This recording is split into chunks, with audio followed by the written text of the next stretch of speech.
bondad tan infinita hacia el mundo pecador. Ahora, hermanos, estamos en el libro de Isaías, hemos llegado al capítulo 7.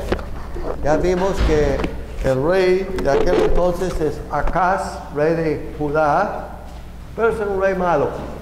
Y hemos visto que él cerró las puertas del templo, o sea, estuvo tan en contra de las cosas de Dios que hizo cerrar las puertas del templo. Y vemos que Dios le metió en muchos problemas. Trajo en contra de él 2 reinos del norte, Israel, 10 tribus, y Siria. Pero como él pidió ayuda de Asiria, no logró nada.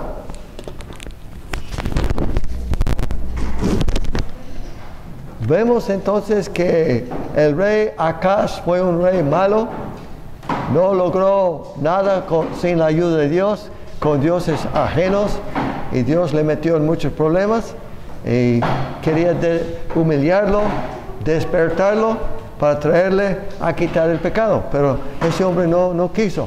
Entonces Dios hizo que el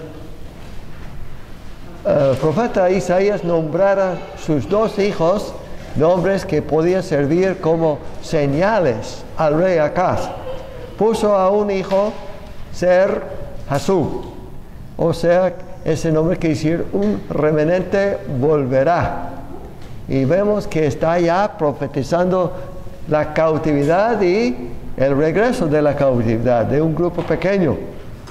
También en capítulo 7 vamos a ver un niño que va a nacer y va a poner su nombre Emmanuel. No sabemos si eso fue un hijo también de Isaías o no, pero como quiera le nombra Emmanuel, que quiere decir Dios con nosotros. Y en ocasiones durante estos capítulos él va a usar esa frase, oh Emmanuel. En otras ocasiones él va a decir Dios con nosotros, pero es la misma cosa. Vamos a ver aquí también otro hijo que nació, Maher Salal Hasbaz. Vemos aquí entonces otro hijo que nació y le puso nombre Maher Salal Hasbaz.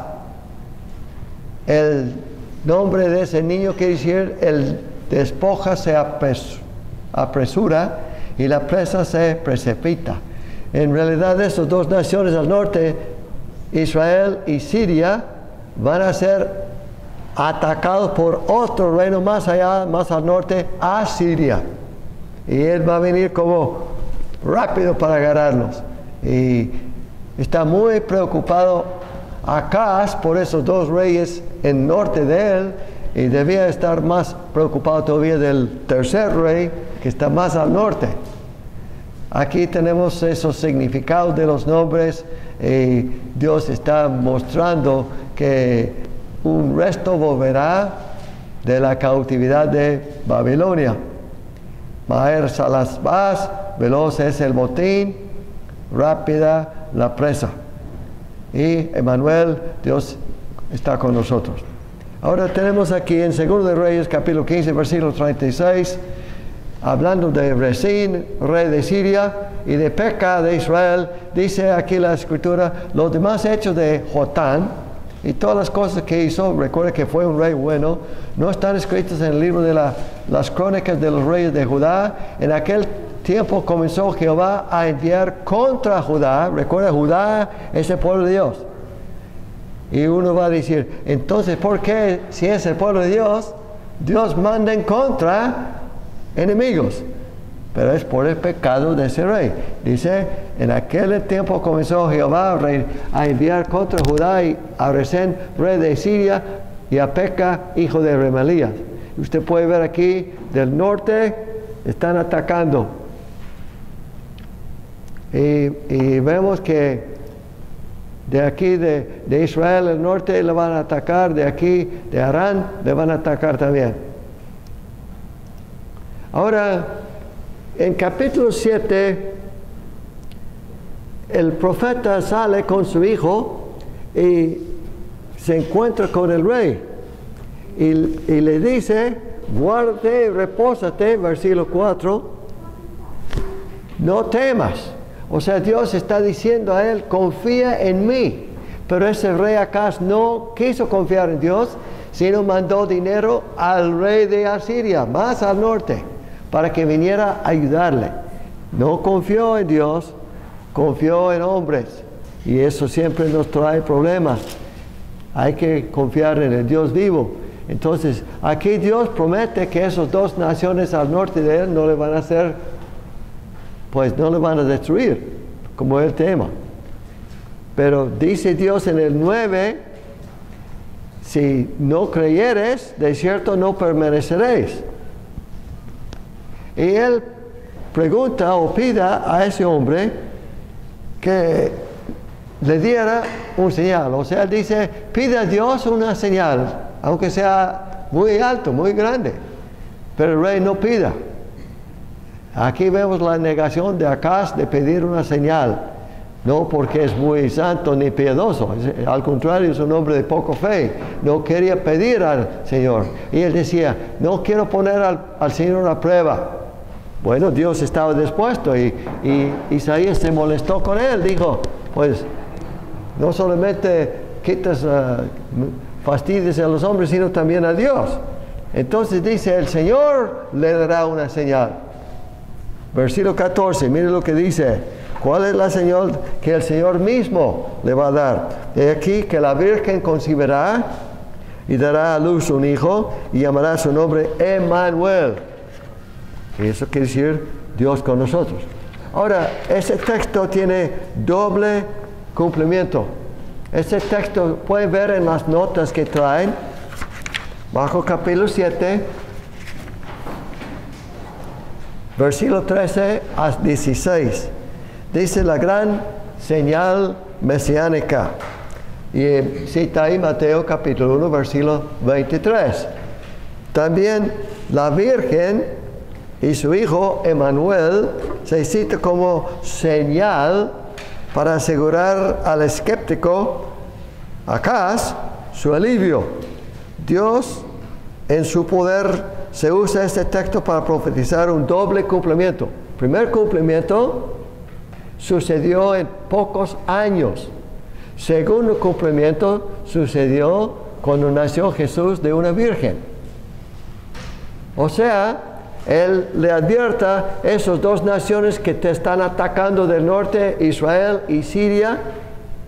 Damasco es capital de Siria.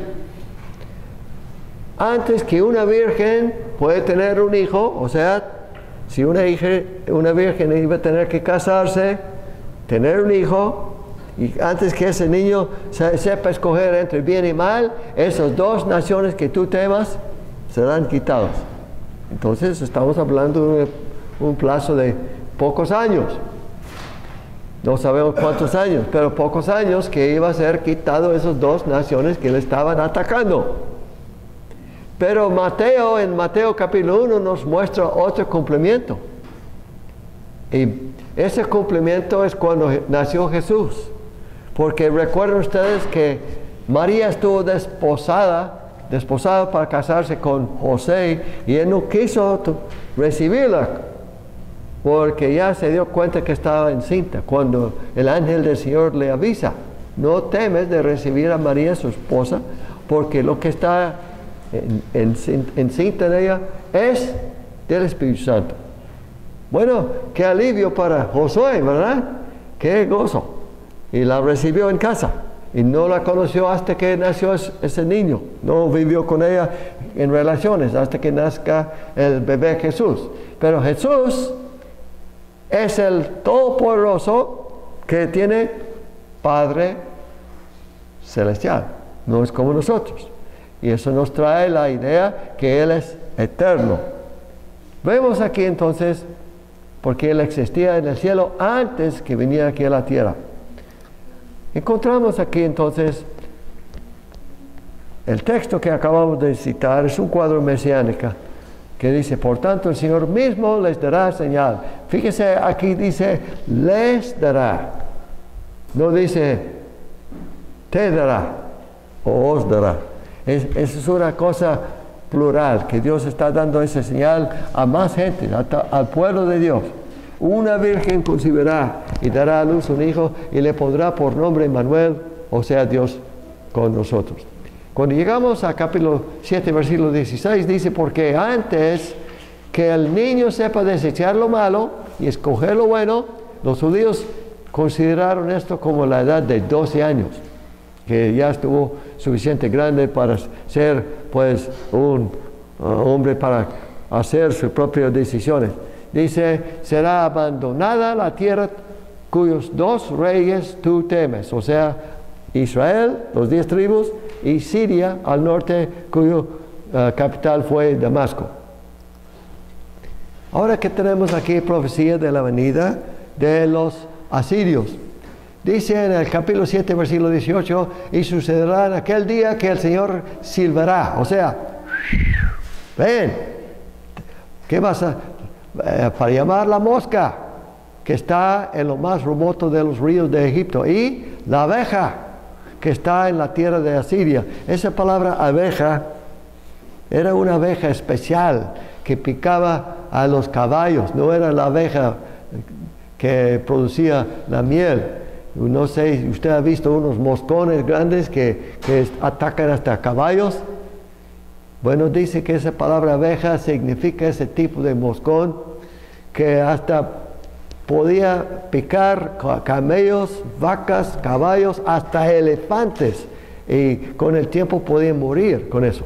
Es una plaga tremenda, pero nos hace recordar la plaga de la mosca en Egipto, y está diciendo aquí como moscas son muy molestosos, como abejas también. En este caso vienen esos ejércitos del norte. Esa es Asiria que va a venir a atacarle a ustedes. Cuando llegamos a capítulo 8, encontramos que Dios le manda a Isaías que consiguiera unos testigos y que tomara una tabla grande y que escribiera. Y lo que va a escribir es: veloz es el botín, rápida la presa, o sea, Maher Salal Hasbaz, ese es el hebreo. Eso es lo que escribió en letras comunes, letras grandes que podían leer. Y después consiguió testigos, dice versículo 2, y los testigos están ahí. Es como si usted escribe un documento y lo lleva al ¿cómo se llama? Al notario, eso es. Entonces el notario lo firma que usted lo escribió. Después, versículo 3, dice que él llegó a la profetisa, o sea, llama a su esposa la profetisa. Y ella concibió, y cuando nació ese bebé, le puso por nombre Maher Salal Hasbaz. O sea, Dios está advirtiendo a su pueblo del futuro. Y aquí dice, porque antes que el niño sepa clamar Padre mío o Madre mía, la riqueza de Damasco y el botín de Samaria serán llevados ante el rey de Asiria. Dios está dando una buena palabra, en un sentido que les tiene miedo de esos 2 reyes al norte, el rey de Samaria y el rey de Damasco. Pero no es muy buenas noticias, porque ese hombre de Asiria va a venir y atacarle a él. A pesar de recibir dinero, recibió el dinero y como que lo atacó. No era buen amigo, era gente mala, y él aprendió a no depender de hombres. Debía haber dependido de Dios, debía haber pedido a Dios que le ayudara, pero no lo hizo.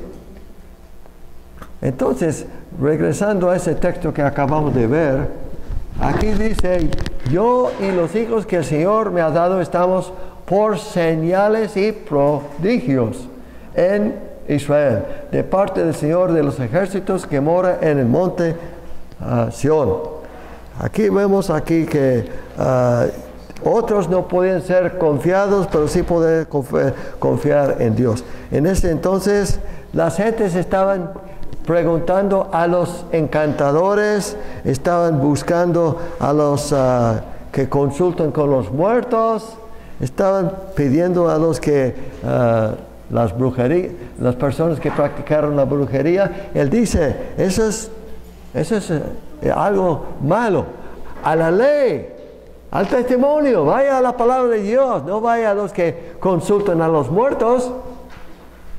Yo me acuerdo cuando todavía vivía mi abuelo, yo podía ir con él y decir, abuelo, quiero que me prestes tu escopeta.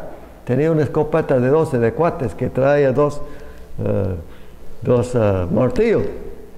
Préstame su escopeta para ir a matar patos. Llévalo. Pero ahora, mi abuelo está muerto y sepultado. No voy a su tumba a pedirle nada. Sería ilógico. Pedí un muerto, por favor, abuelo, ¿me des algo? Pues ya está muerto, ¿qué me va a dar? Nada. Esas gentes estaban queriendo consultar con los muertos. Él dice, fíjese lo que dice aquí en capítulo 8, versículo 20. A la ley y al testimonio. Si no dijeran conforme a eso, es porque no les ha amanecido. O sea, a los que no regresan a la palabra de Dios y quieren regresar a conversar con muertos, van a estar en la oscuridad. Va a estar triste, muy triste para esa clase de gente. Ahora estamos viendo aquí, más o menos en el año 740, es lo que algunos creen que está sucediendo, algunas de esas cosas. Llegamos a capítulo 9. Aquí en capítulo 9 encontramos un cuadro mesiánico. Es un cuadro hermoso, porque aquí nos explica a Isaías, un niño nos ha nacido. Quiero recordarles que los profetas a veces usaron el tiempo pasado como nos ha nacido, ese es pasado. No dice un niño nos nacerá. Aquí dice nos ha nacido, pasado. Pero usan el pasado hablando del futuro. Por ejemplo, vamos a ver más allá que va a decir ha caído Babilonia. Cuando Babilonia todavía no había caído, cuando pronunció eso. Pero es una forma de hablar en tiempo pasado, ha caído, hablando del futuro. Como era tan seguro la caída, lo habló como si ya lo hubiera sucedido. Aquí es tan seguro el nacimiento de ese niño que lo pone en tiempo pasado, nos ha nacido. Un hijo nos ha sido dado. ¿Cómo es? Dice que la soberanía reposará sobre sus hombros. O sea, el gobierno. Ahí puede verlo en inglés. The government shall be on his shoulders. El gobierno está sobre él. Y se le llamará su nombre admirable. En esa versión que estamos leyendo ahí, dice admirable consejero. Algunos ponen el coma, como el hebreo no tenía coma, no se sabe si deben poner coma, se le llamarán admirable consejero, pero algunos lo leen admirable consejero, juntos. Bueno, sea lo que sea, es admirable y es un gran consejero. Y más que eso, Dios poderoso, es un Dios con poder, también es Padre eterno, también es príncipe de paz. Todas esas cosas está usando y dice que en el 7 que el aumento de su soberanía y de la paz no tendrán fin sobre el trono de David, sobre su reino, para afianzarlo y sostenerlo con el derecho de la justicia desde entonces y para siempre. El celo del Señor de los ejércitos hará esto.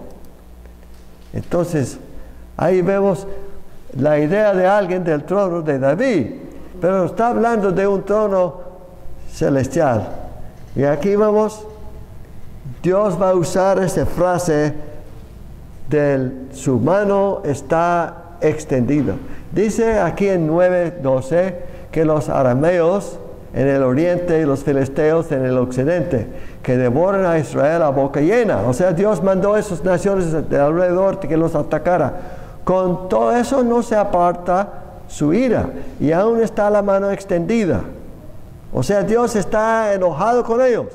Pero el pueblo no ha vuelto a aquel que los hirió, no ha buscado al Señor de los ejércitos. Aquí es la idea. Con todo eso no se aparta su ira y aún está su mano extendida. Los golpeó con Israel y no se arrepintieron. Los golpeó con los filisteos, no se arrepientan. Los golpeó con Damasco, Siria, no se arrepientan, siguen en lo malo. Aún el rey Acaz, cuando Dios le aplastó, le castigó con el rey de Damasco, Siria, él en vez de pedir perdón al Dios vivo, se fue y trajo los dioses de Damasco para ser sus dioses. ¡Qué tontería! ¡Qué mala acción tuvo el rey Acaz! Con razón que la mano de Dios estaba extendida todavía para darle más castigo, porque no quiso escuchar. Ahora aquí dice en versículo 16, porque los que guían a este pueblo lo extravían, y los guiados por ellos son confundidos. Cuando los líderes andan mal, el pueblo anda mal.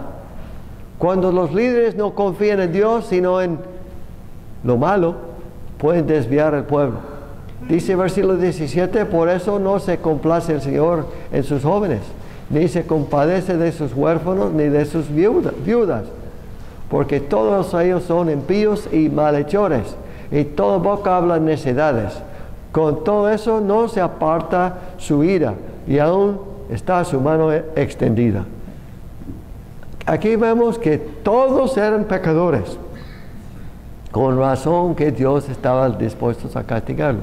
A veces no damos cuenta qué tan malo es la nación, desde las viudas, desde los huérfanos, desde los padres, desde las madres, muchos son malos. Entonces Dios trajo el rey de Asiria. Pero mira lo que Dios dice: oh Asiria, vara y bordón de mi furor, en su mano he puesto mi ira. Entonces Asiria es como una vara en la mano de Dios, que Dios va a usar esa nación para castigar a su propio pueblo. Vienen con ejércitos, vienen bien armados, vienen tropas en gran número. Otra vez aquí vemos: ay de Asiria, vara de mi ira, y báculo en cuyas manos está mi indignación. Dios está dispuesto a usar una nación mala como Asiria para castigar a su pueblo Israel, que también es mala. Pero recordamos, avanzándonos un poquito hasta capítulo 37, encontramos qué pasó con el ejército de Asiria. Cuando ellos llegaron a la mera capital de Judá, a Jerusalén, después de haber destruido 37 ciudades fortificadas, Dios en una sola noche mandó un ángel y hirió a 185,000 en el campamento de los asirios. Cuando los demás se levantaron por la mañana, vieron que todos eran cadáveres. O sea, el rey de Asiria, que era tan orgulloso, tan lleno de soberbia, pues ya es humillado. Se acuesta con un ejército grande, con planes de atacar quizá mañana a Jerusalén, y se levanta y puros cuerpos, puros muertos. El ángel del Señor hizo su tremenda obra de destruir ese ejército en una sola noche. Y vemos que el rey fue humillado en gran manera. Vamos a dejar el estudio ahí un rato y seguiremos al ratito. Hermanos, podemos aprender lecciones de ejemplos del Antiguo Testamento como el Nuevo. En el caso del rey Acaz, que era un rey malo, no dependía de Dios. Pero en el caso de Ezequías, después dependía de Dios, y Dios le libró de un ejército tan grande como 185,000 soldados, y Dios le libró. Depende de la fe de cada persona. Hay gentes que andan mal y ven a otros que progresan bien y dicen, yo no entiendo. Otros están pues progresando, yo no. Pero no podemos cuestionar a Dios, pero quizás Dios nos está hablando. En ese caso, en aquel entonces, el rey de Asiria era muy orgulloso, tan orgulloso que estaba jactándose que no había dioses tan fuertes que podían librar a las naciones de su mano. Pero Dios hace la pregunta en capítulo 10, versículo 15. Fíjese lo que dice aquí la escritura. Dice, ¿ha de enaltecerse el hacha sobre él que corta con ella?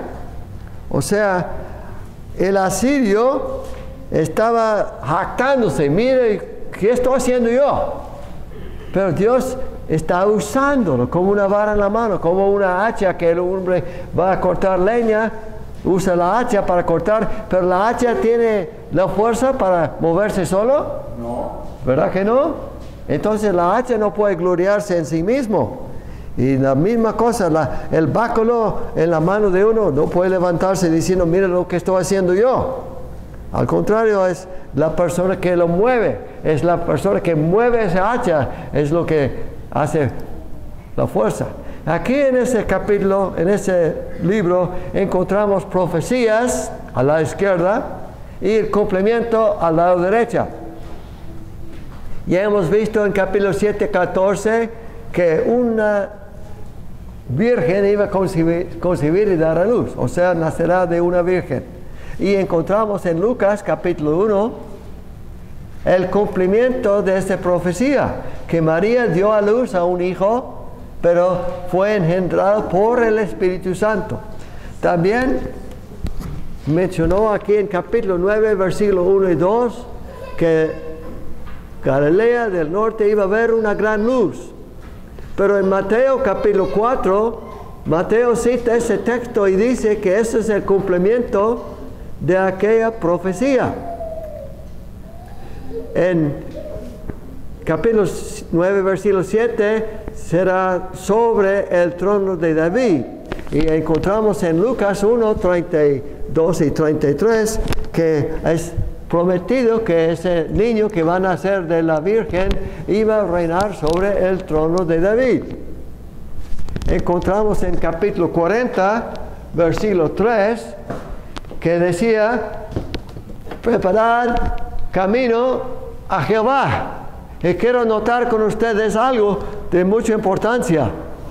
En el texto de Isaías 40, versículo 3, a ver quién nos lee este texto, que habla de preparar un camino de Jehová. A ver, ¿quién lo tiene para leer? Isaías 40, versículo 3. Dice, vos que clama en el desierto, preparad camino a Jehová, enderezad calzada en la soledad a nuestro Dios. Muy bien, entonces ahí bien claro dice que va a preparar camino, ¿a quién? A Jehová. Pero ahora pasamos aquí al libro de Juan, al Evangelio de Juan, capítulo 1. Vamos a ver aquí que va a citar Juan ese texto del Antiguo Testamento. Pero cuando lo cita, vamos a ver que dice, a ver quién me ayuda a leer el texto que estoy buscando.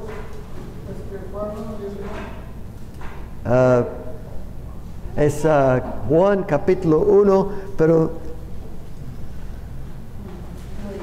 es el versículo 23.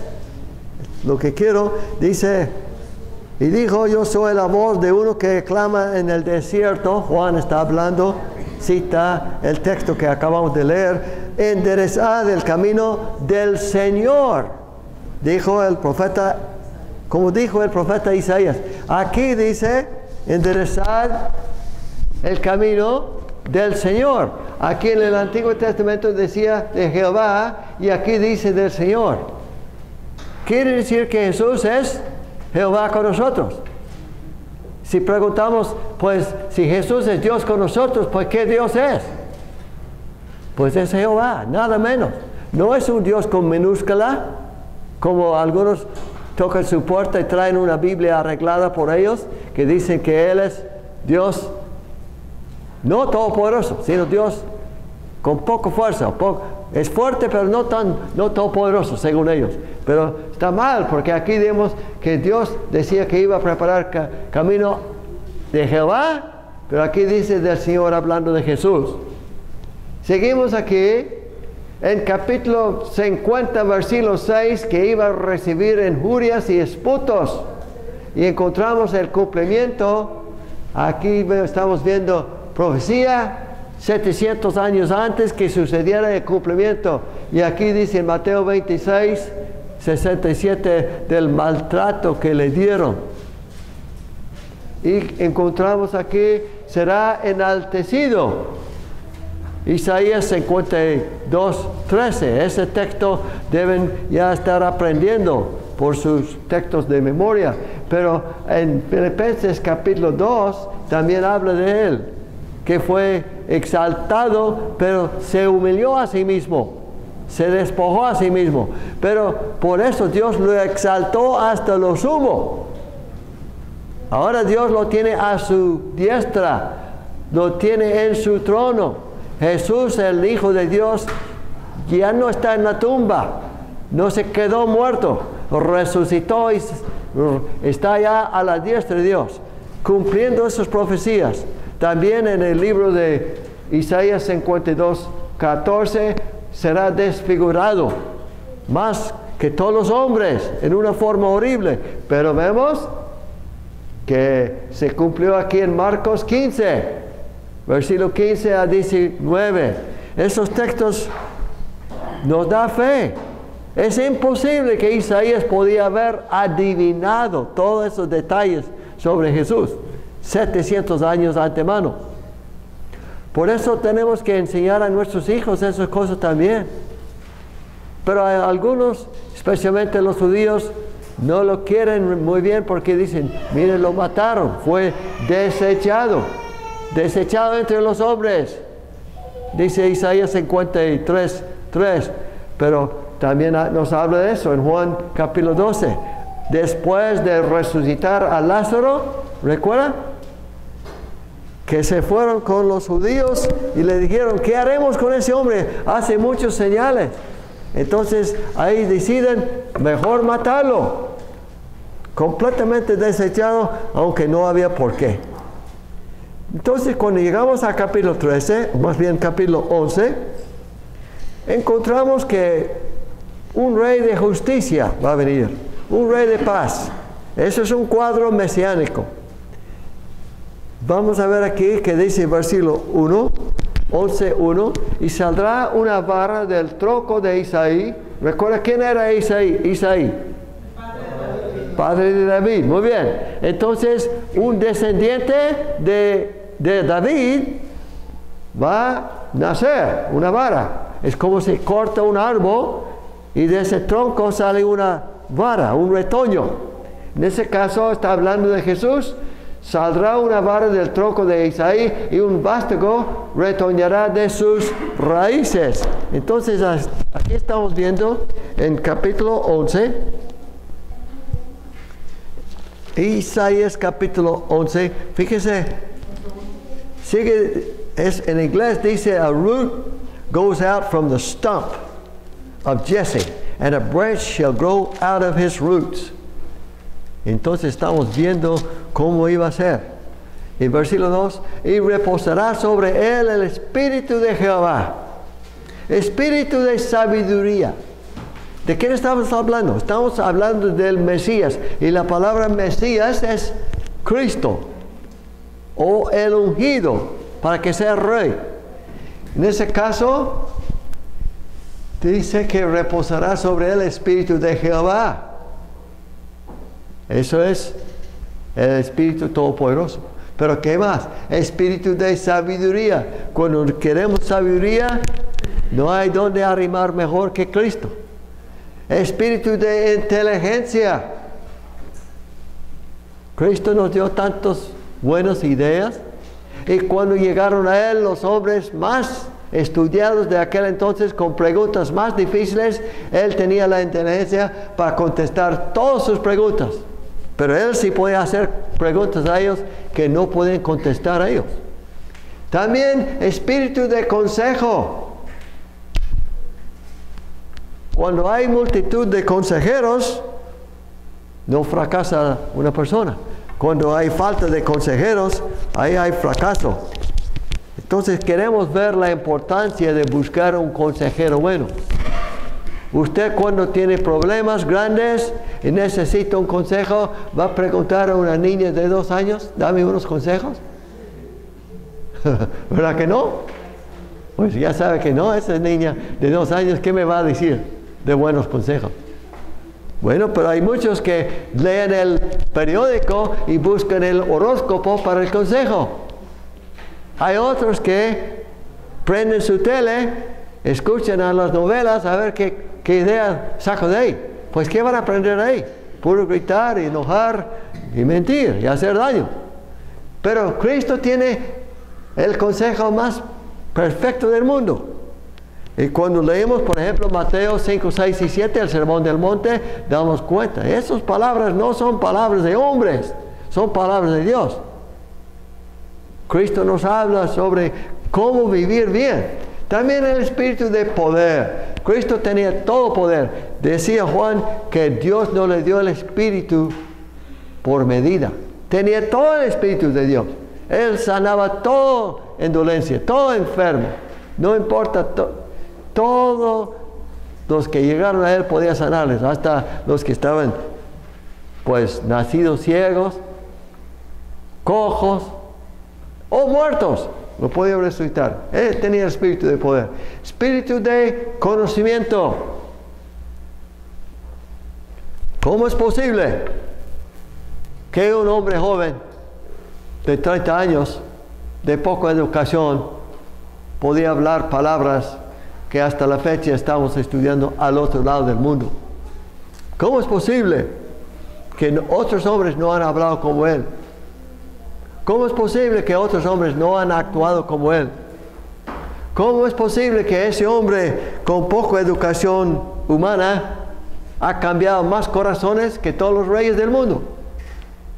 Porque tiene el espíritu de conocimiento de Dios y tenía el espíritu de temor de Jehová. Usted recuerda que dice Proverbios capítulo 31, cuando habla ahí de la mujer ejemplar, la mujer buena, al final del capítulo habla de que de la hermosura no dura mucho. Pero dice, pero la mujer que tema a Jehová, eso es la mujer que debe escoger el hombre. Entonces el temor de Jehová es muy importante. Aquí lo tenemos en una lista. Aquí tenemos la misma cosa, el mismo versículo 2, pero ahora lo tenemos puesto como una lista. Quizá puede verlo más fácil. A veces si analizas un texto, es mejor que leerlo rápido y olvidarlo.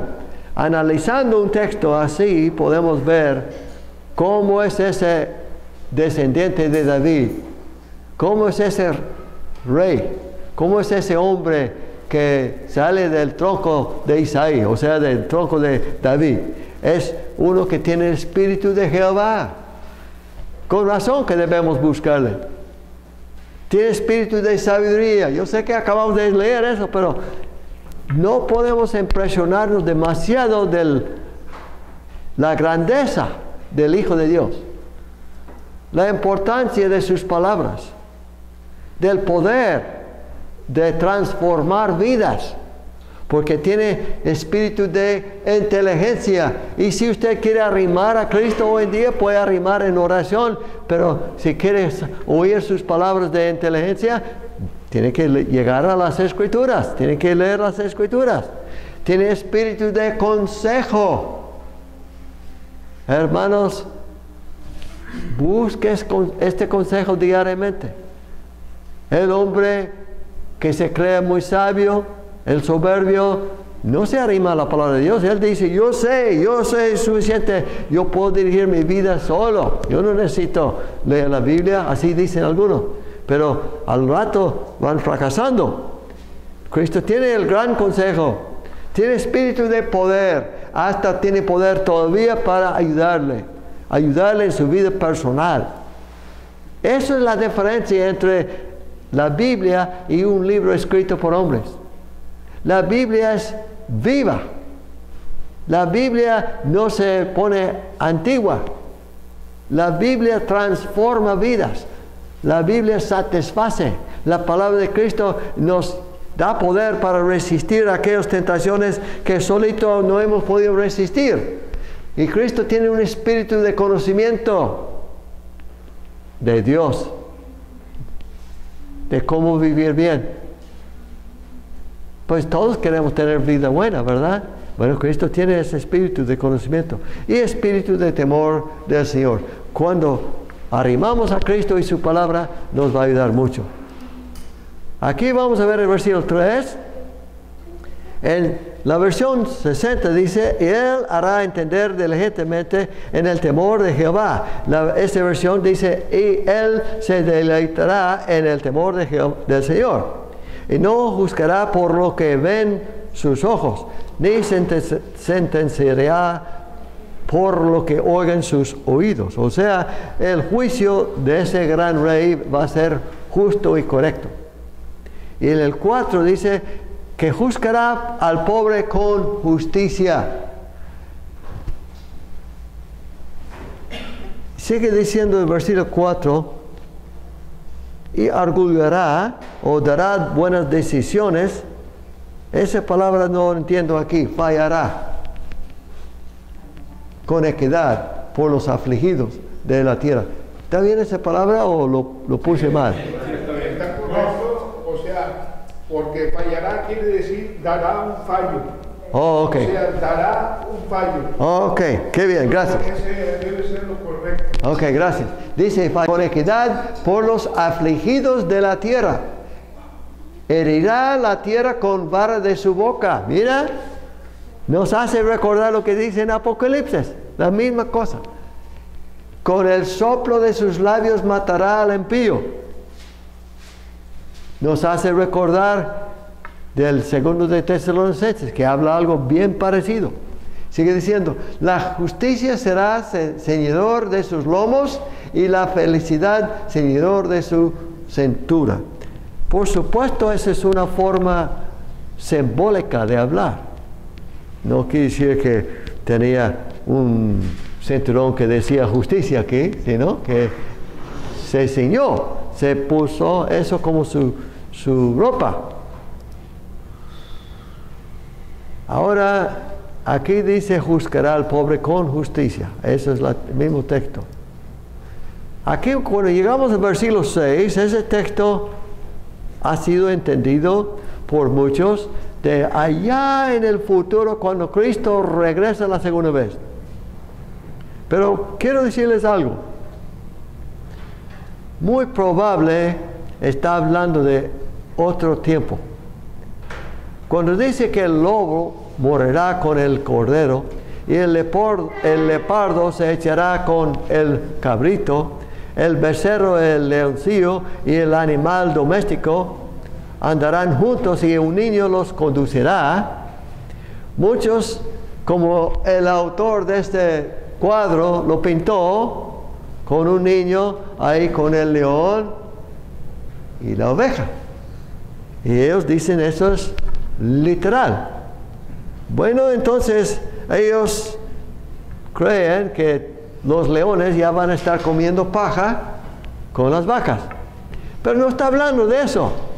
No está hablando de literal que el león va a comer paja, sino está hablando de la transformación de los hombres malos. Va a haber un cambio muy grande. Dice que la vaca y la osa pasarán. Sus crías se echarán juntas. Y el león con el buey, como el buey, comerá paja. Bueno, ahí dice. Pero Hay que ver que está hablando en palabras simbólicas. Muchos creen que eso va a ser cuando Cristo regresó la segunda vez aquí. Dicen que va a regresar a la tierra y montar un caballo blanco y matar a sus enemigos, y toda esa paz va a gobernar el mundo. Y que el niño de pecho jugará sobre la cueva del áspid, y el recién destetado extenderá su mano sobre la caverna de la serpiente. Bueno, hermanos, déjenme hablarles de lo que se me parece es la interpretación más correcta que aventar eso allá en el futuro. Para mí, eso está hablando de la paz y la transformación de los hombres malos cuando entran en el reino. Yo me acuerdo, en mi pueblo, ya les he platicado, que había un hombre pistolero. Era tan bravo que el sherife lo tuvo miedo. Y el sherife se dio cuenta que tenía una arma ilegal. Pero en vez de ir y quitársela a la fuerza, se fue el sherife y le dijo, ¿sabe qué? Me gustaría comprar una arma que tienes. Y lo compró para quitársela. Pero ese hombre era tan bravo que lo llamaron el toro prieto. Poco bravo. Pero escuchó el evangelio, obedeció al evangelio y se transformó. Se transformó tanto que yo me acuerdo en una ocasión estuvo sentado en la mesa mía con mis hijos chiquitos comiendo, y yo pensé, aquí está el toro prieto. Tan cambiado, tan transformado, que era tan feroz que la ley le tenía miedo, y ahora completamente otro ser. Y vemos que la transformación que hace Cristo para una persona es grande. Y cuando Cristo entra en la vida de uno, ya no va a ser hombre deseoso de matar, pelear, sino le va a dar paz en su corazón. Y vemos que sigue diciendo el versículo 9, no harán mal ni dañarán en todo mi santo monte, porque la tierra será llena del conocimiento de Jehová, como las aguas cubren el mar. Gracias a Dios que el evangelio no solamente se quedó en Jerusalén, se extendió a Samaria, a Judea, a Samaria y hasta el fin del mundo. Y aquí estamos al otro lado del mundo, estudiando la palabra de Dios. Y tenemos en las manos Biblias. ¿Y cuántas Biblias tenemos en la casa? Pues la mayoría tenemos más que uno. Algunos tenemos muchos que nos ayudan. Dice que el conocimiento de Jehová cubrirá la tierra como las aguas cubren el mar. Gracias a Dios que el evangelio está extendiéndose. La sociedad bíblica está mandando miles de Biblias ahora a China. Cuando antes no podían entrar, ahora están entrando, gracias a Dios. Pero fíjense, dice aquí en el versículo 10, y acontecerá en aquel tiempo que la raíz de Isaí, estamos todavía hablando de el Cristo, Jesús, la cual estará puesto por pendón a las naciones, o sea, es como una bandera a las naciones, donde los ejércitos podían poner una bandera y ahí corrían sus soldados para juntarse con esa bandera. Y Cristo es el donde corremos. Será buscada de los gentiles y su reposo será glorioso. El reposo que Cristo ofrece a nosotros es glorioso. Pero mira, Isaías tuvo el valor de escribir de los gentiles siglos antes que los judíos aceptarían el hecho de que Dios iba a aceptar a los gentiles. Pero los gentiles iban a buscar a ese descendiente de David. Gracias a Dios que tenemos esa linda palabra de Cristo que nos guía. Aquí brincamos a capítulo 42 hablando de ese Cristo en Isaías. Fíjense en 42, 1 a 4. Ese texto, cuando usted lo lea, lo va a reconocer porque también está citado en el Nuevo Testamento, ese texto. Aquí dice Isaías 42, versículo 1 a 4, este es mi siervo a quien yo sostengo, mi escogido en quien mi alma se complace. He puesto mi espíritu sobre él. Él traerá justicia a las naciones. Las naciones que siguen más cerca a Cristo tienen más justicia. Las naciones que siguen imágenes de oro, plata, no tienen tanta justicia. Fíjese bien. Algunos de ustedes han viajado a países extranjeros donde la policía no les importa la justicia, donde las leyes son quebradas como cualquier cosita. Yo he vivido en un lugar donde el semáforo no valía nada si no había un policía parado ahí. O sea, usted se arrimaba un semáforo en color verde, usted tenía miedo de pasar rápido porque sabía que de repente iban a cruzar si no había policía parado ahí. Bueno, donde hay más conocimiento de Cristo hay más justicia. No clamará ni alzará su voz. Mira, Cristo no estaba gritando en la calle, dice, ni hará oír su voz en la calle. Cristo se fue al desierto predicando, se fue a la montaña predicando, pero no en la calle. No quebrará la caña cascada. Una caña ya muy frágil, casi débil por romperse, Cristo no lo quebra. Usted llega a Cristo, una persona muy débil, muy lastimado por la vida, ya por rendirse, Cristo no le va a quebrar. Más bien Cristo te va a fortalecer, Cristo te va a animar, Cristo te va a ayudar. Esa es la idea. Ni apagará la mecha que casi no arde. Vienes a Cristo con una chispa de fe. Es suficiente que Cristo te va a animar. No te va a apagar. No va a apagar ese poco de fe. Cristo habla de poco de fe. Si tuviera la fe como el tamaño de una semilla de mostaza, podrá hacer grandes cosas. Mira cómo animó a esos pueblos. Dice, con fidelidad traerá justicia. Cristo tuvo que luchar con esos judíos hasta la muerte, pero resucitó y ahora trae justicia a las naciones. No se desanimará ni fallecerá hasta que haya establecido en la tierra la justicia. Su ley esperará en las costas, o sea, su instrucción. Qué lindo texto. Qué hermoso. Y cuando usted lea eso, aquí en Isaías 42, usted puede decir, bueno, se me parece, se me suena como si puede ser algo de Cristo, pero ¿quién sabe? Bueno, si tiene duda, vamos a Mateo capítulo 12. Vamos a Mateo 12, versículo 18 en adelante. Porque aquí en Mateo 12, encontramos que Mateo cita ese texto. Cita este texto y dice, vamos a regresar al versículo 15, dice que los fariseos lo querían destruir en el 14, en 15 dice, sabiendo eso Jesús se apartó de ahí. Y le siguió mucha gente y sanaba a todos, mira.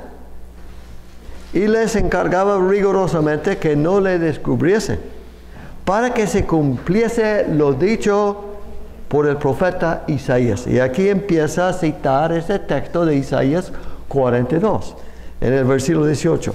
He aquí mi siervo, a quien he escogido, mi amado, en que se agrada mi alma, pondré mi espíritu sobre él y a los gentiles anunciará juicio.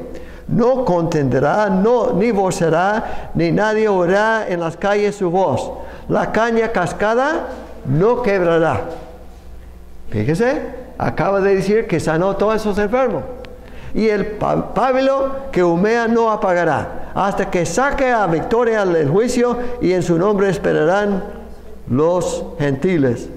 Y después de eso dice que le fue traído a él un endemoniado, ciego y mudo, y lo sanó. No los regañó por traer a una persona tan lastimada, lo sanó. Aquí tenemos el texto que acabamos de leer en Mateo capítulo 12. Ahora vamos a seguir más viendo a Cristo en Isaías. En Isaías 59, versículo 20, recuerda que esos textos son inspirados por Dios. Recuerda que la palabra de Dios no falla. Entonces, leyendo ese texto, dice en Isaías capítulo 59, versículo 20, dice: vendrá un redentor a Sión, y a los que se apartan de la transgresión en Jacob, declara el Señor. Versículo 21, en cuanto a mí, dice el Señor, este es mi pacto con ellos, mi espíritu que está sobre ti y mis palabras que he puesto en tu boca no se apartarán de tu boca, ni de la boca de tu descendencia, ni de la boca de la descendencia de tu descendencia, dice el Señor, desde ahora y para siempre. Entonces aquí declara que va a venir un redentor a Sión. Ese redentor que trae palabras de Dios. Por eso, hermanos, a usted y a mí nos toca animar a nuestros hijos, a nuestros nietos, que la palabra de Dios no sea parte de su boca. No están aprendiendo en la escuela nada de Dios. Ustedes tienen que enseñarlo. Muchas veces en la escuela les están quitando de la palabra de Dios, les están enseñando de la evolución, les están diciendo que el hombre no fue creado por Dios, sino es descendiente de los animales inferiores. Quiere decir entonces, según esa teoría de evolución, que Dios no cuenta, Dios no creó, Dios no nos dio vida. Entonces tratan de quitar la fe de los niños en Dios y en la Biblia. Pero nosotros que creemos en la verdad y sabemos la verdad, queremos que esa palabra de Dios no se aparta, no se apartará de su boca. Hay que seguirles enseñando. Hay un Dios vivo. Él envió su Redentor Jesús. Tenemos, hermanos, un mensaje hermoso, más que hermoso, de salvación, que puede transformar vidas, que puede salvar a los perdidos. Por eso queremos creer y pasar esa creencia a nuestros hijos. Hay padres que dicen, bueno, yo voy a dejar a mi hijo a creer lo que él quiera creer. Pues yo no. Si yo tengo en la casa un bote de gas petróleo, un bote de gasolina, y tengo un niño, voy a decir, bueno, que mi hijo pruebe lo que él quiere probar. Si quiere probar ese gas petróleo, que tome un poquito a ver si le gusta. No, si yo sé que le va a matar, le va a dañar, yo le voy a enseñar, mire hijo, no toques eso, eso está peligroso. No tomes de aquí. Bueno, la misma cosa espiritual. Si yo sé que Cristo es el Hijo de Dios, el Redentor, ¿cómo no lo voy a enseñar a mis hijos, a mis nietos? Para que sigan ese gran Redentor, para que esa palabra se quede en su mente, para que ellos lo pasen a sus hijos también. Bueno, hermanos, vamos a recordar el plan de Dios, de que su palabra permanezca aquí en la tierra y que permanezca en nuestros corazones, que seamos fieles al cumplimiento de esas palabras que Dios nos ha dejado, porque ¿de qué sirve que esté en mi boca y no en mi vida? ¿De qué sirve estar aquí en mi boca y no en mi corazón transformado? Entonces vamos a ser personas que se transforman por esa palabra, que viven bien delante de nuestro Dios. Es posible que haya alguna persona en esta noche que quiere pedir perdón de Dios, o si hay alguna persona que no ha nombrado el nombre de Cristo, que no ha sido unido en Cristo en el bautismo, también podrá hacerlo. ¿Hay alguna persona que quiere pedir que Dios le perdone, o que quiere confesar el nombre de Cristo y ser unido con Cristo en el bautismo? Bueno, que Dios le bendiga. Gracias, hermanos, por su atención. Oh, bondad tan tan infinita hacia el mundo pecador. Dios en Cristo revelando su eterno y santo amor. Es Jesús para mí la esperanza de salud. Solo en Él hallaré la divina plenitud. Como el vasto firmamento, como el insondable mar, es la gracia salvadora que Jesús al alma da. Es Jesús para mí la esperanza de salud. Solo en Él hallaré la divina plenitud. Aunque fueren tus pecados rojos como el carmesí, en el río del Calvario hay limpieza para ti. Es Jesús para mí la esperanza de salud. Solo en Él